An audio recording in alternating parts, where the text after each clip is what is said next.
Revalorisation des pensions de retraite en Algérie, l'ONR dénonce un mutisme préoccupant.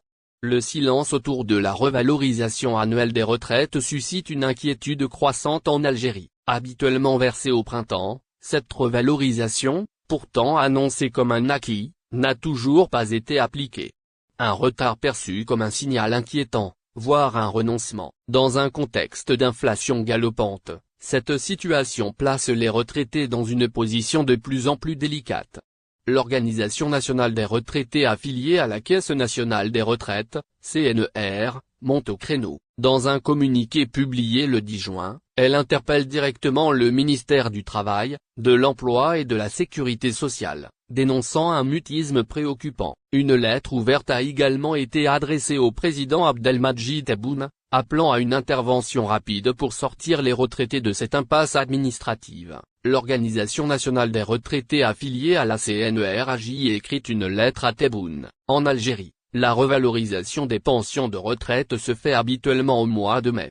Chaque année, cette mesure vient compenser, partiellement, l'érosion du pouvoir d'achat. En 2024, elle avait été fixée entre 10 et 15%, coûtant quelques 171 milliards de dinars à la CNR.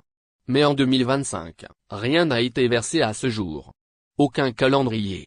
Aucune explication officielle. Le dernier conseil d'administration de la CNR, tenu le 26 février, avait pourtant préparé le terrain. La balle était dans le camp du gouvernement, chargé de fixer le taux d'augmentation. Plus de 3 mois plus tard, la décision se fait toujours attendre. Pour les retraités, c'est un double coup dur.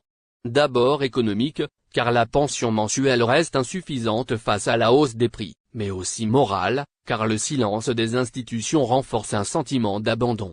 Le droit à une information claire est un minimum, rappelle le communiqué de l'organisation, saisi par des milliers de retraités en quête de réponse. Pension 2025, le retard de trop, les retraités algériens demandent des comptes. La colère gronde chez ceux qui ont servi l'État toute leur vie.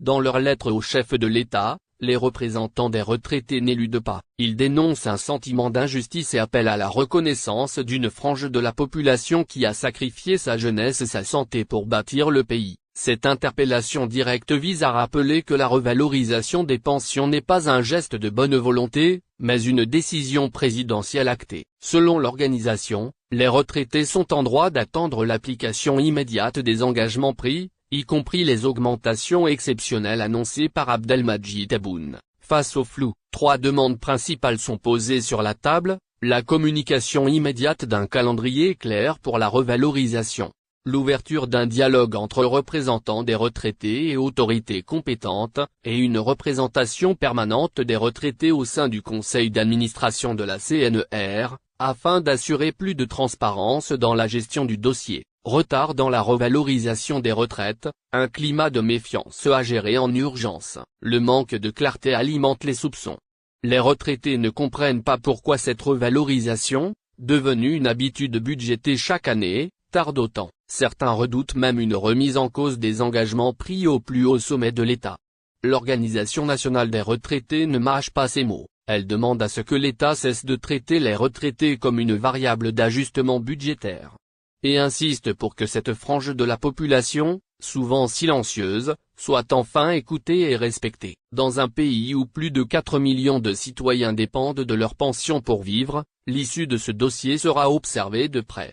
Le gouvernement est désormais à l'aéroport de Roissy, en voyage en Algérie. Une franco-algérienne reçoit une OQTF. La détermination du ministre français de l'Intérieur à expulser le maximum de ressortissants algériens donne lieu sur le terrain, le zèle de l'administration aidant, à des situations tout à fait invraisemblables. Les OQTF distribués à tout va ont fini par toucher une femme présente sur le sol français depuis près de 30 ans, détenant la double nationalité française et algérienne, épouse d'un Français et mère d'enfants français. Le cas rapporté par le journal Le Monde ce mercredi 11 juin est tout simplement incroyable et le motif évoqué pour l'expulsion est farfelu. Il y a encore 10 jours, Soraya, 58 ans, était à 1000 lieues d'imaginer la mésaventure qu'elle va vivre, elle qui a fait sa vie en France et se considérait comme française depuis 2007, année où elle a été naturalisée. Lundi 2 juin, un billet d'avion et son passeport algérien en poche. Elle s'est rendue à l'aéroport Roissy-Charles de Gaulle pour s'envoler vers Alger pour un séjour familial.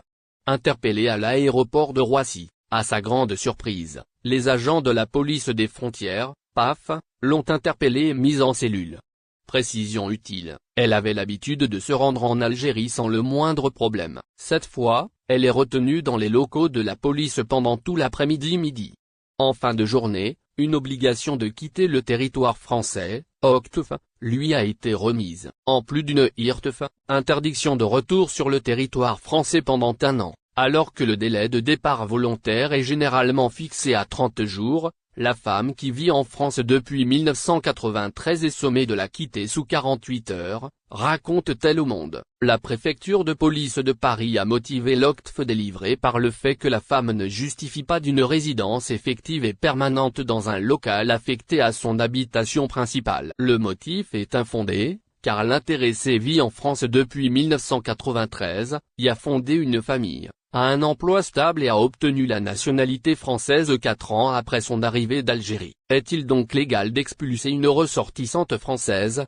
En fait, la préfecture est allée creuser dans la procédure de sa naturalisation pour déceler ce qu'elle considère comme une anomalie. Expulsion d'Algériens, Bruin Retailleau a lâché la bride aux forces de l'ordre. Je suis française par ma mère, qui elle-même avait obtenu la nationalité par son père, car elle était mineure au moment où il avait engagé la démarche. L'administration s'est rendu compte, bien plus tard, que ma mère était majeure, à un mois près, quand la nationalité française lui a été accordée. Par conséquent, ma mère aurait dû engager elle-même la demande pour que je puisse bénéficier, à mon tour, de la naturalisation, explique-t-elle au Monde. Voici le motif complètement farfelu qui a valu à la franco-algérienne de se retrouver dans cette situation.